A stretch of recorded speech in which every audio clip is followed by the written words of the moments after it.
તો મિત્રો આપણે આવી ગયા છે મકરપુરા માટે.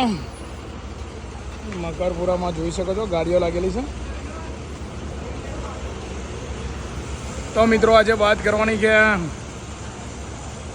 આજે સુરતમાં ભરમાર વરસાદ હોવાથી મોટાભાગની ગાડીઓ જોવા છો, મોટાભાગની ગાડીઓ સુરત પહોંચી નથી, કારણ કે પાણી ભરાઈ ગયું હોવાથી મોટાભાગની બસો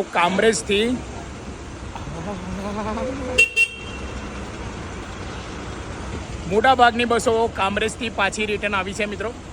તો રિઝર્વેશનવાળા પેસેન્જરોને, બીજા પેસેન્જરોને જે તકલીફ પડી બદલ અમે માફી માગીએ છીએ મિત્રો. બરાબર છે, બીજું શું કહીએ? બોલાવે છે પેલા ભાઈ. તો મિત્રો માફી માગીએ છીએ, અમે દિલથી માફી માગીએ છીએ. પાણી ભરેલું હોવાથી આ અમારા સદંતર વાહન જુઓ, સાયલેન્સર અહીંયા જ હોય છે, આ ડૂબી જાય એટલે વાહન અમારું ઠપ થઈ જાય છે. બરાબર છે. તો મિત્રો ક્ષમા માગીએ છીએ અમે જીએસઆરટી તરફથી ભૂલચૂકમાં. બરાબર છે મિત્રો. અમારા ખંભાતમાં હવે સરસ મજાની આ ગાડી છે, જોવા રિવર્સ લે છે, બતાડું સરસ સરસ. ચલો મિત્રો મળીએ.